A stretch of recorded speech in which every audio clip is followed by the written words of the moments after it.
Hey everybody, I'm sorry I've been horrible about keeping you updated on the progress. This has just been a much longer thing than I expected. I think I'm about 1/3 of the way moved in. Just want to give you a quick tour of where I'm at so far.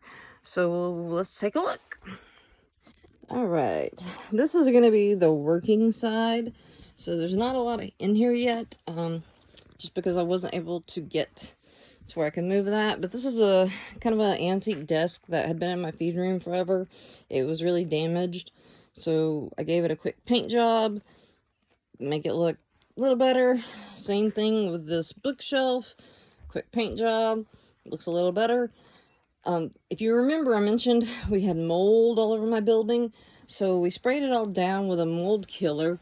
Then this white paint, it's not Kills, it's something else, Bullseye, I believe, that kills mold. So we did that. Then we did insulation, and since this was kind of spur of the moment, I didn't really have a budget. So instead of looking at insulation, I've wrapped my walls in Tyvek. Gives it kind of a padded room effect. Perfect for me, but in the end, most of the walls will not be visible. This is my new workbench. One of the few new things I actually bought to go in here. One thing I've done is from Amazon, I got this plastic table protector to keep my work surface from getting stained or anything. Of course, I work on cutting mats. I also have this Tim Holtz one, which I love because it's glass. You can work on that. You have a pallet here. It also has a Teflon non-stick one for heat work that you can stick right there. This is some of the little pin racks that I ordered because I know I'm going to need more.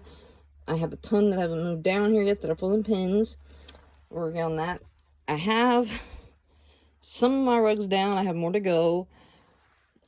This is just some things here. I do have a refrigerator. I cashed in some Best Buy points. Got a refrigerator. This is kind of going to be a sitting room area. I've got my record player down here because I think that's the best way to listen to music.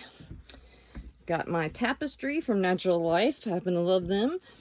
I'm hating my ceiling because of the insulation. So what I'm planning on doing is covering it with tapestries. Then kind of doing my whole thing with it. These are great. These are from IKEA. It's actually 2 units stacked together. I don't know if you can see the break right through here. These hold so much. They're perfect for storage. These 2 units are some I have had and not put together. The rest, of course, have been together for a while. I should have numbered the drawers before I pulled them out to move them down, because putting it back together in order of the stickers was a major puzzle. It got very interesting. But these are great, and they're not that expensive. I think they're like $35 for a unit, so they were great. Just really do. Above it, I will eventually have like my paper sorters or something. Definitely space I can use up there. Then all back here is what I'm calling the stacks. This is where I'm going to do my storage of most of my supplies. So I have all these crates that throughout time in all my different spaces I've used here and there, 2 or 3 stacked together, that kind of thing. Down here I put them all together. I put screws in to make sure they were screwed down. Then I did screws to make sure, that they were gonna stay together on the sides. These were good to hold all kinds of things. One thing I've learned down here is to leave myself some extra space. In my last spot, I filled everything to the brim. Like, these are paints I've pre-mixed for pour painting, so they already have the Flutrol and the water and a little bit of Liquitex, all kinds of stuff in there. They already have my recipe, so I don't have to mix them each time. But what I did last time is I stuffed each little shelf completely full. But then, say I wanted a new purple, I had no room to put that new purple. So this time I have left myself some space on each shelf, giving me room to expand. And I'm putting things on top that I'm less likely to need right away. This is another great find. Got this at a kitchen store that was going out of business. It used to hold cookie cutters. You can slide labels in here, so I will be eventually labeling what my stuff is, even though you can kind of see it pretty well. Of course, I've got all my supplies on racks, and I'm trying to keep things in order. This is all mostly Cricut supplies. These are more fine art supplies, and I've got my sketch pads and that kind of thing, watercolor paper. Then I've got my paints. It's all kind of mixed together, acrylics, dyes, watercolor, you know, it's just all in there. Even have some pastels in there, but you get the gist. It's all together. Back here we get into my dyes. I put my dye machines here because I don't use them as often. I don't want to have them out on my work surface all the time, so they're stored. The dyes, my sewing machine. This space is kind of empty. Come on back. You know, more dyes, and more dyes, all the way down. I do have a little more space in the bottom of that rack, I just realized. And I've got the rugs down. They're going to help with keeping it warmer in the winter, plus easier on my legs. This rack is going to be more leather and cloth. And I'm missing 2 racks that I haven't taken apart yet to move down here. They're going to line up against the wall where these flowers are and come straight out, leaving me an aisle between these 2 racks and the 2 racks that'll eventually be here. So come back, and I've kind of got my yarns just stacked here.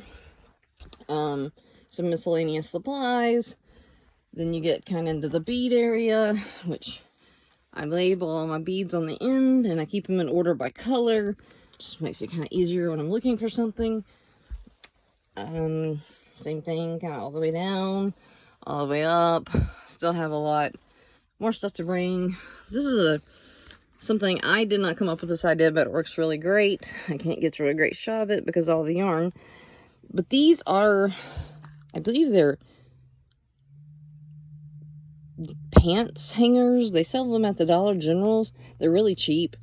All I did was cut the little hanger off the top, then tie wrapped them together, and they lift off.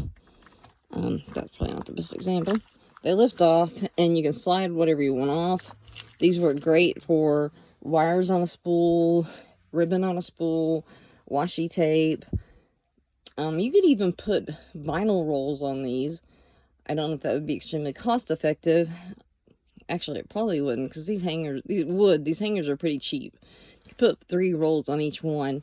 So if you didn't have a lot of vinyl, that would not be so bad. And another idea for ribbon and anything on spools is you can just kind of put it on a string and hang it from the ceiling. And then you still have access to cut off what you want, because, you know, with this, you're probably not going to want to take the whole roll, the whole spool off. You're just going to get a piece. So that's a great little idea that I learned from someone. I didn't come up with that one on my own either. But that's about where we are.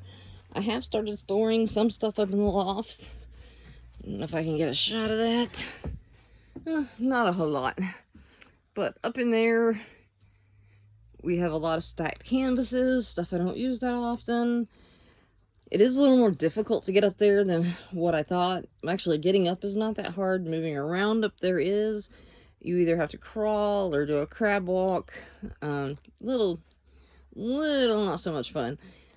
But it's not that bad. And then you have the blind leap to find your ladder as you come off of it backwards. I'm getting used to it. You know, I'll get used to it. I'm still very happy. That is about all I have to show you at the moment.